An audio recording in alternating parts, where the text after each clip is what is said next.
بسم اللہ الرحمن الرحیم۔ ادیم زمیں سفر عام اوست، چے دشمن بری خان یغما چے دوست۔ ادیم زمیں، ادیم کا جو لفظی معنی ہے وہ یہ ہے پکی ہوئی کھال یا پکائی ہوئی کھال، اور چہرہ کے معنی میں بھی ہے۔ چہرہ اسی لیے ادیم کا معنی روئے زمین لگائیں گے، ادیم زمین روئے زمین۔ سفرہ عام اوست، سفرہ کا معنی دسترخوان، سفرہ عام دسترخوان، اوست معنی اس کا، اس کی، اس کے ہے، اس کا ہے، اس کی ہے، اس کے ہے، یہ سب ترجمہ لگاتے ہیں۔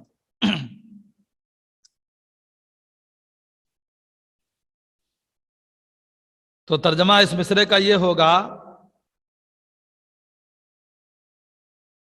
کہ روئے زمین اس کا عام، روئے زمین اس کی عام دسترخوان ہے۔ جو پوری روئے زمین ہے نا وہ اس کی عام دسترخوان ہے۔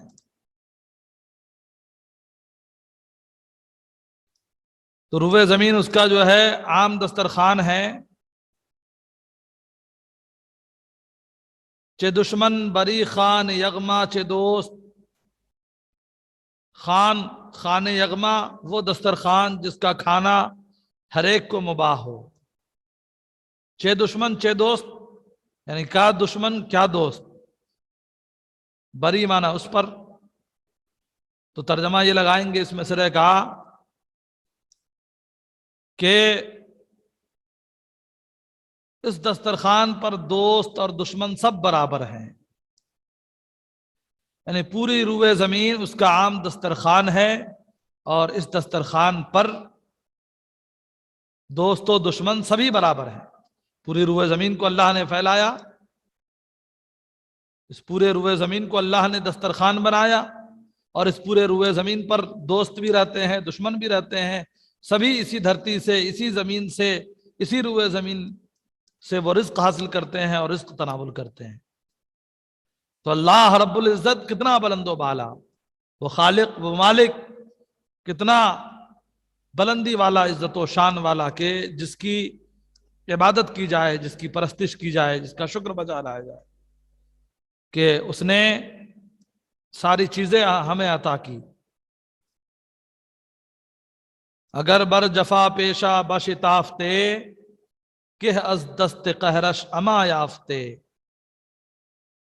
اگر کا معنی اگر، بر جفا، جفا پیشہ، بر معنی پر، جفا پیشہ ظالم ستمگر، شتافتے، شتافتے ماضی تمنائی کے طور پر ہے، شتافتے ماضی تمنائی۔ آمدے آمدمے، آمدے آمدندے آمدمے، تین صیغے، اور بقیہ صیغے آپ نے پڑھا ہوگا تفصیل المصادر میں اس طریقے سے کہ مزید اور تین صیغے جو ہیں جو اس کے علاوہ ہیں وہ نہیں آتے ہیں، تو وہاں پر کاشکے لگا کر کے اور تین صیغے بنا لیتے ہیں۔ تو اس کے اندر تمنا کا معنی پایا جاتا ہے، کاشکے کا معنی پایا جاتا ہے، شتافتن مصدر دوڑنا، لیکن یہاں پر شتافتے کا جو معنی ہے وہ دوڑنے کے معنی میں ہے، لیکن یہاں جو معنی لگائیں گے وہ قہر و غضب فرمانے کا معنی لیا جائے گا۔ اگر کسی ظالم پر، ستمگر پر اللہ رب العزت قہر و عتاب فرمائے،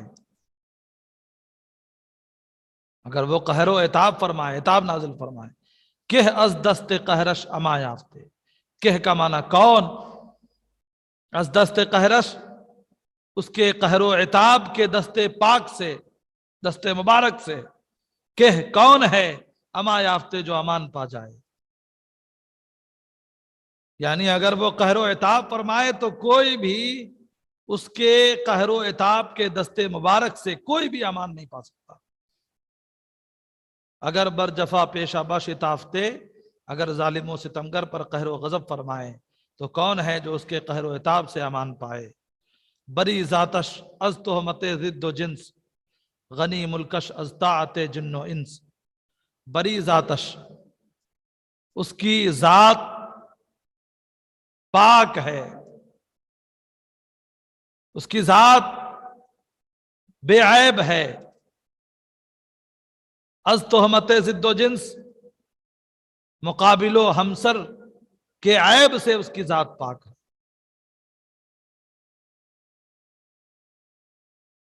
سبحان الذی، یعنی اللہ رب العزت کی ذات کیا پاک ہے۔ کہتے خدا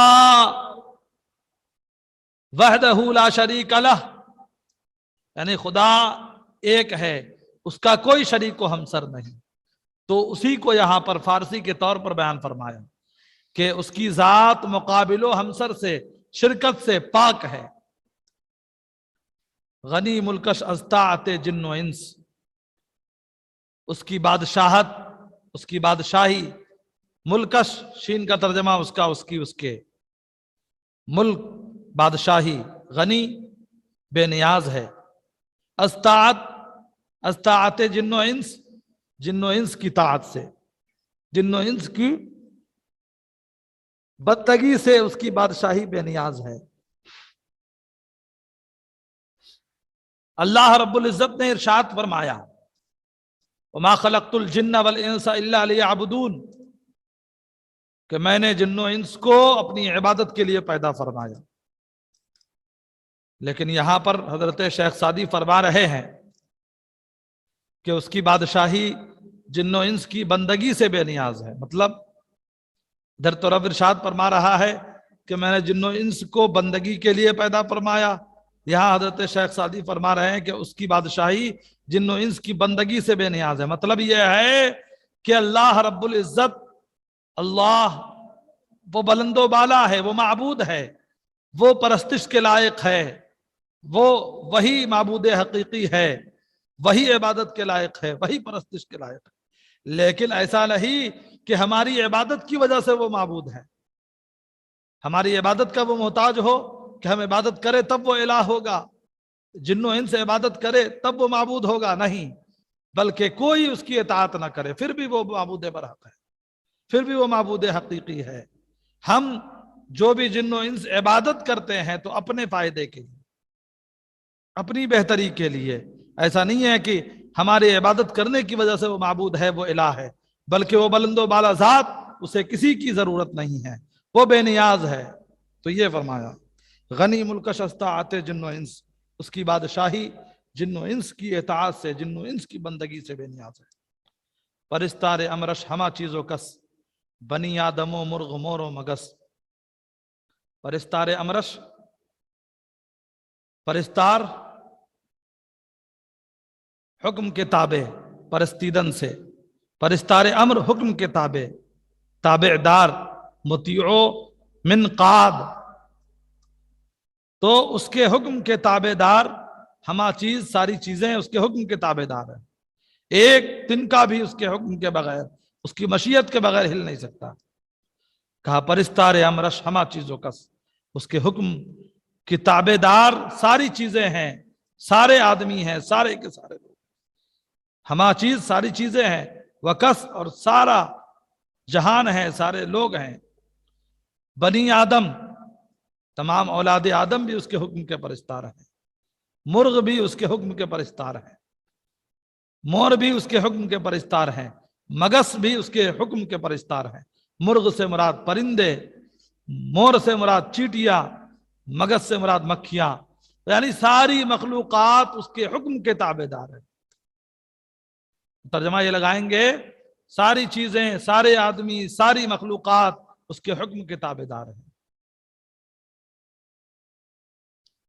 چنا پہن خانے کرم گسترد، کسی مرغ در قاف قسمت خورد، کہ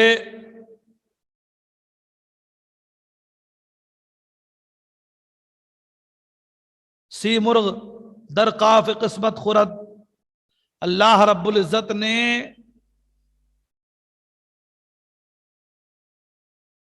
لطف و مہربانی کا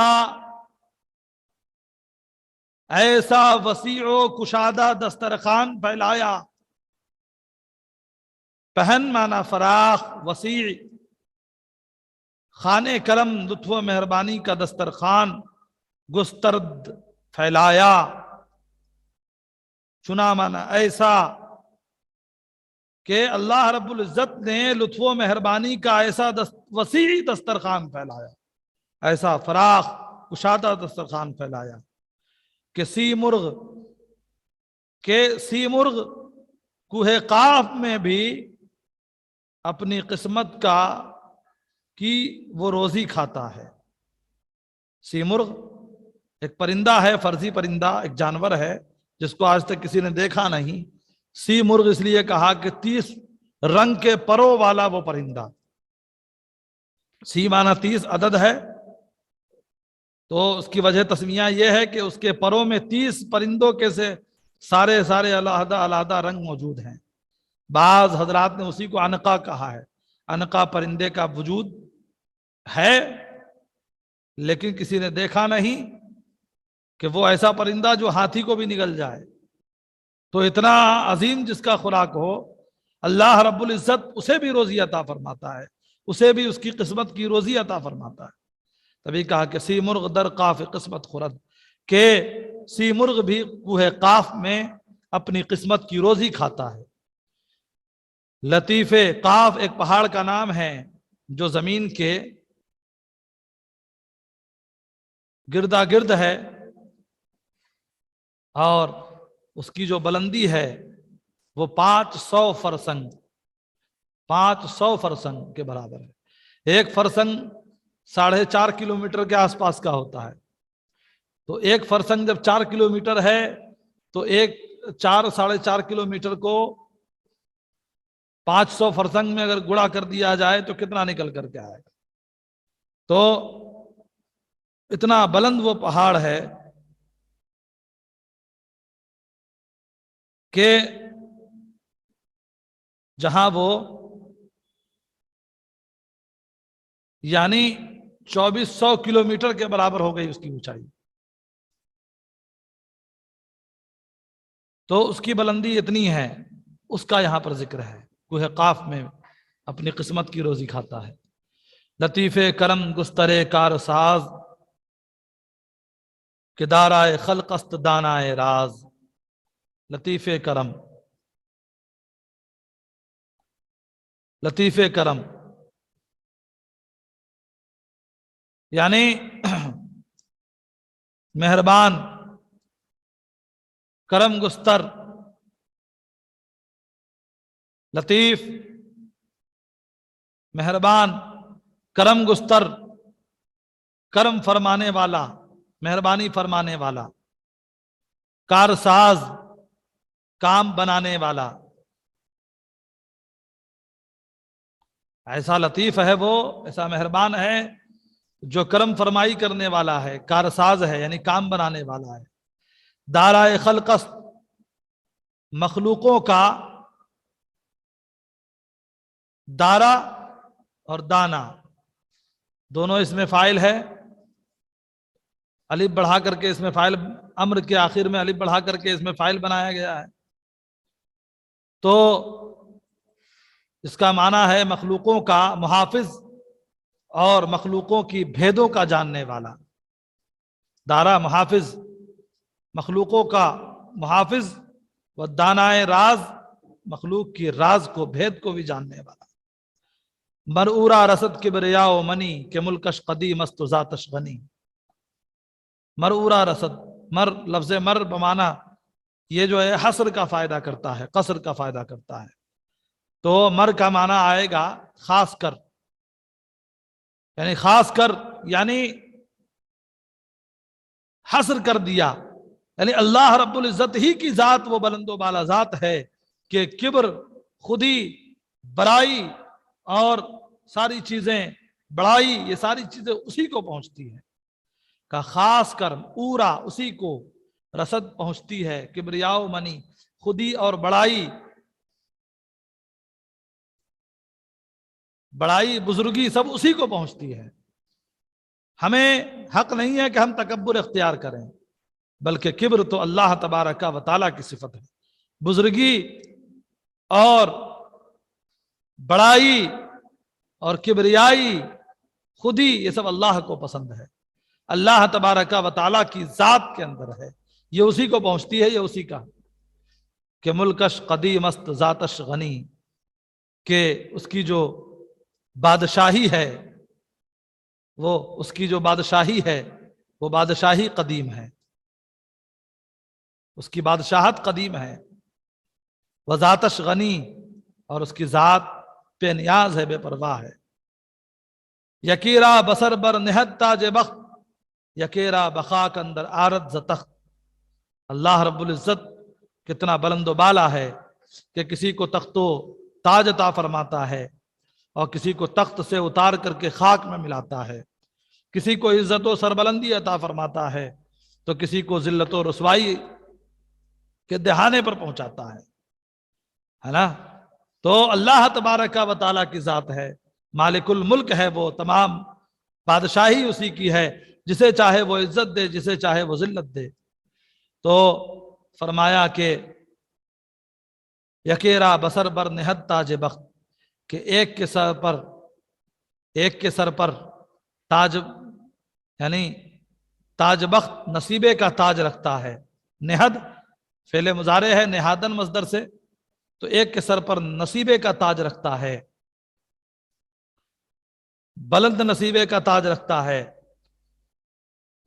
یکیرا بخاک اندر آرد ز تخت، اور ایک کو تخت شاہی سے اتار کر خاک اندر آرد، زمین کے اندر لے جاتا ہے، زمین کے اندر ڈال دیتا ہے۔ کلاہ سعادت یکے بر سرش، گلی میں شقاوت یکے در برش۔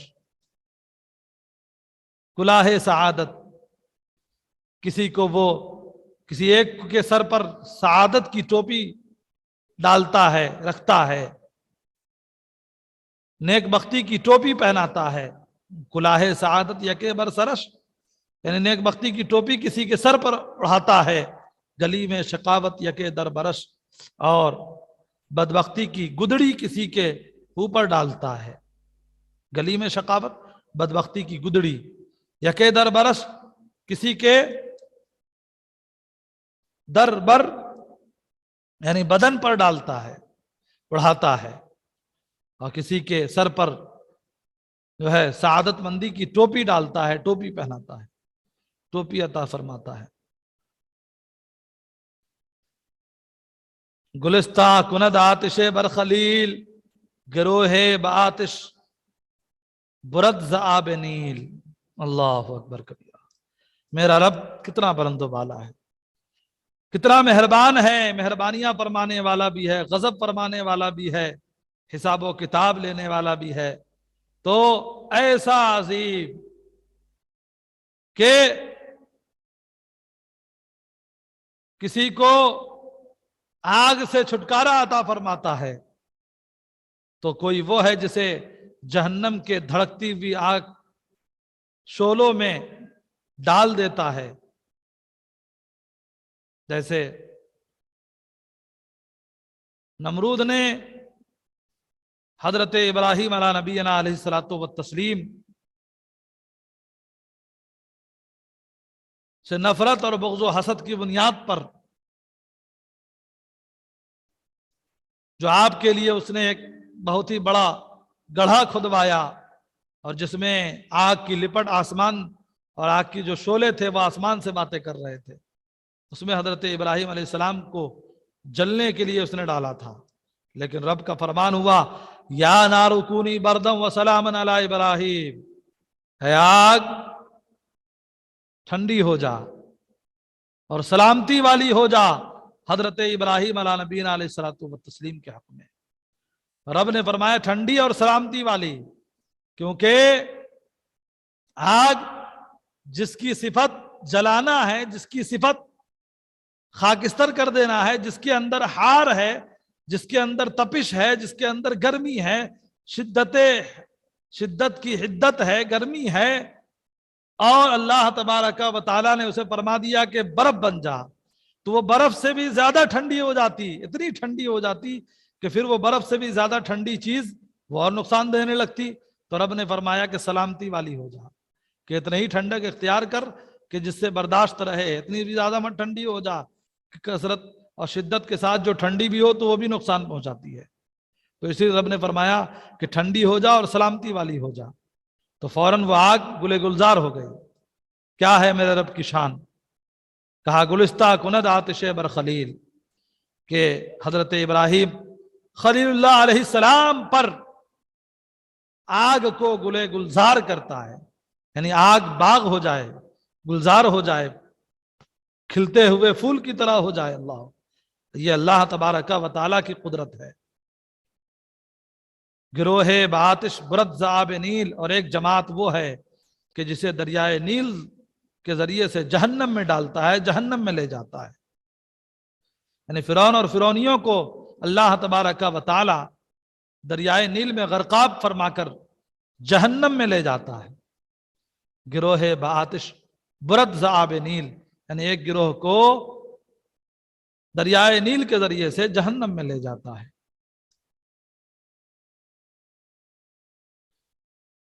گر آست منشور احسان اوست، اگر وہ ہے، یعنی ایک طرف اللہ رب العزت کا حکم آگ کو گلے گلزار کر دیتا ہے، آگ بالکل باغ بن جاتی ہے، تو یہ اس کے فرمان کا احسان ہے. اگر آست منشور احسان اوست، تو اگر وہ ہے تو یہ اس کے فرمان، یعنی آگ کا گلے گلزار ہو جانا منشور، یہ فرمان کے معنی میں ہے، تو اس کے فرمان کا احسان ہے. اصل منشور احسان اصل میں ہے احسان منشور، یعنی فرمان کا احسان، تو اضافت مقلوبی ہے. اگر وہ ہے یعنی آگ کا گلے گلزار ہو جانا ہے تو یہ اس کے فرمان کا احسان ہے. وریست، اور اگر یہ ہے یعنی اس نے اپنے بندے پر احسان جتلایا، اپنے بندے پر رحم و کرم کی بارش نازل فرمائی کہ اس نے آگ کو گلے گلزار بنا دیا، اور اگر یہ ہے تو اس کے فرمان کی مہر ہے، اس کے فرمان کا حکم نامہ ہے، اس کے فرمان کی مہر ہے.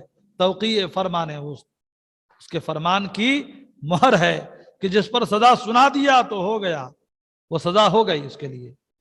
اسی لیے کہا اگر یہ ہے یعنی دریائے نیل کے ذریعے سے جہنم میں ڈالنا، جہنم میں لے جانا ہے، جہنم میں ڈالنا ہے، تو یہ